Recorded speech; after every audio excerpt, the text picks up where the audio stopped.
This has to be the dumbest thing that I have ever seen in my life. Christianity used to be based when it was under the Catholic Church, and it had men of learning like Aquinas, people that actually studied books. Now it's in America, and you just have a twat with a Bible and a lot of money, and they're making an embarrassment of themselves. Like, you gotta understand what I'm talking about. It's not the fact that they want to ban pornography that's the issue. It's the fact that they believe that by buying OnlyFans, they would actually do anything to pornography. My brother in Christ, like, there was a time before OnlyFans, okay? Like, porn existed before that website, and it was all over the internet. Like, every time someone wanted to goon, they would have like a different internet address where they would go. If by some miracle OnlyFans would be banned, you would just scatter them all over the internet again. Like, I understand that for boomers, they believe like Pornhub is where all the porn on the internet is, or they believe that OnlyFans is like the only websites where girls like to show titties.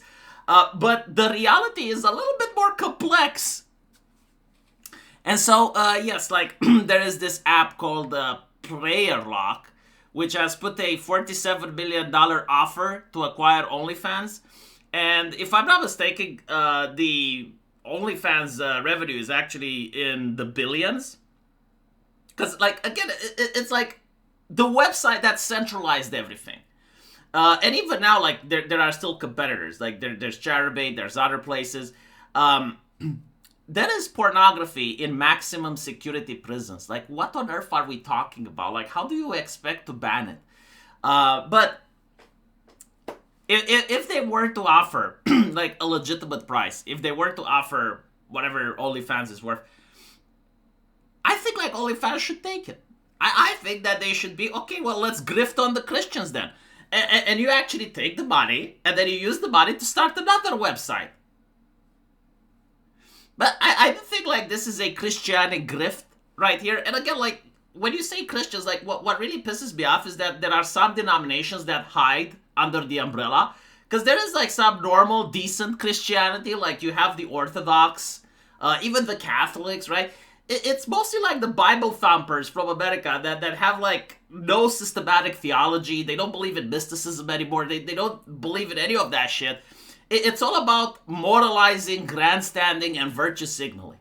Because I'm willing to bet this is what it's about. Like, they know that the website is worth more than $50 million. And so, like, they're only making this in order to get free advertisement, right? Like, get people to talk about them, and now they're getting promotions.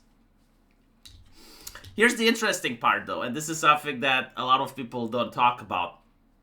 If OnlyFans was to go down, you would have actual economic calamity in Eastern Europe. And I'm not exaggerating. Like, I know it sounds ridiculous, but it's not. Why am I saying this? Well, in my country alone, I think that OnlyFans is worth a significant percentage of the economy. It's not just OnlyFans, but it's also the crypto bros. It's also people that do gambling. It's also the content creators. Basically, we call it the nomad economy, like individuals that make money from their bedrooms, right? The reason that this industry exists is because due to the regulations from the European Union and due to our politicians that are corrupt, it's almost impossible for an industry to happen in Romania. Like, if I, for example, want to go to a factory to manufacture cars, there are no factories here where you can manufacture cars, right? And so the job opportunities are limited. Now, when it comes to OnlyFans, a lot of people will think, okay, so it's just prostitution. Well, it's a little bit more complex than that, because every single OnlyFans girl has an accountant. So, like, they're offering employment opportunities. Every single online fan girls, or at least most of them, has an editor. So, like, they're offering editing jobs for people. They have lawyers, right? So, like, they create jobs more than the fact that they just bring revenue into the country as well. Now, if you were to just destroy OnlyFans, like, a lot of people would just be out of a job. Those people are also using their money to purchase into the economy and to pay taxes. So, like, again, you genuinely cause an economic issue. The only way OnlyFans will be fixed is once you get AI and people can just generate their own pictures. You will notice that a gradual movement away from the website will happen, and it will be like over a long course of time. It's not going to be sudden. So, like, the economy is not going to experience a shock.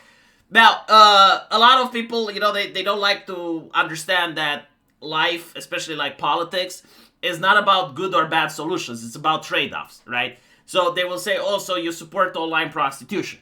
It's like, no, first of all, my daughter isn't going to do OnlyFans, right? Like, the only thing that I care is about my family. That's literally it. If the economy collapses, then my family suffers, and then I care, right? If the economy goes as it is, then other families have their own responsibilities. But moving past that, you need to understand that if a lot of people would become unemployed, there was a time before OnlyFans, like there was a time before internet, and there were these things called, I don't know, strip clubs, nightclubs, gentlemen clubs, street prostitution. The websites actually got people off the streets and into their bedrooms. And as far as I understand, like, OnlyFans isn't women having sex, right? Like, it's not like Pornhub. It's more like them taking pictures naked or whatever the fuck, right? I don't condone that. I've never been on the website. I generally don't even know what it is, but, like, I keep hearing about it, right? Like, it's so popular that it's impossible not to hear. I'm into 2D animation, right? Like, I like drawing anime titties with big fat asses. That's what I'm into. I don't like the real OnlyFans stuff. I'm weird. I know. It is what it is. But the thing is, like, before the website, all of these ladies were on the streets, right?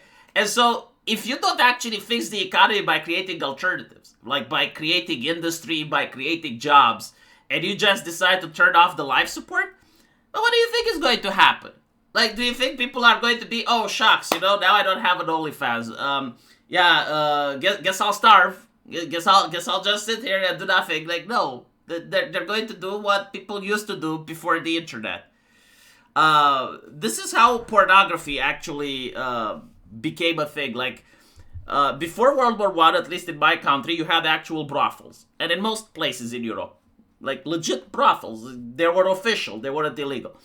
The communists came, they shut them down, they started arresting people en masse that were engaging in pornography. They actually used pornography as a political weapon. Basically, if you wanted to become an inner party member, or if you wanted to become a doctor and you were competing with someone else for that position, the secret police would basically like try to search and investigate to see if there's any rumors. Also, accusations of pornography were something that could stick very easily because you didn't need to have much proof. And so the communists definitely used this to get rid of inconveniencing people, right? Now, after communism, pornography becomes legal. You have like porn magazines, you have like hotlines, you got, like you call a number and you pay a lot of money in order to talk to a lady. It was extremely expensive, and it actually financially crippled a lot of people. But you also had like strip clubs, nightclubs, like the entire nightlife industry. You had the actual street prostitution, like in the neighborhood that I lived in, like I could see them on the street. And then the internet happens, and they drain a lot of that industry, because a lot of the ladies, they just go and they do their businesses from their bedrooms. You don't see them on the street anymore. It's getting regulated, right? And so the real life industry diminished. Now, as AI comes up, I'm pretty sure this industry will get diminished, right? Especially with all the regulations coming up, you're going to see the industry not completely disappear, but you're definitely going to see a lot less people partaking into these websites. It's just how it works, right? Like, technology advances, you get a new thing, and people just move on. And so, like, you're moving from actual real-life sex, where you can transmit STDs, you have unwanted pregnancies, you get all that, to a completely virtual environment. Now, I know Christians don't like that, but I don't give a shit what Christians like or don't. What I do care that this is a net positive in my take, right? Like, real life prostitution is actually harmful for several reasons. and moving it into a completely virtual space, I call that a win. Let me know what you guys think, though.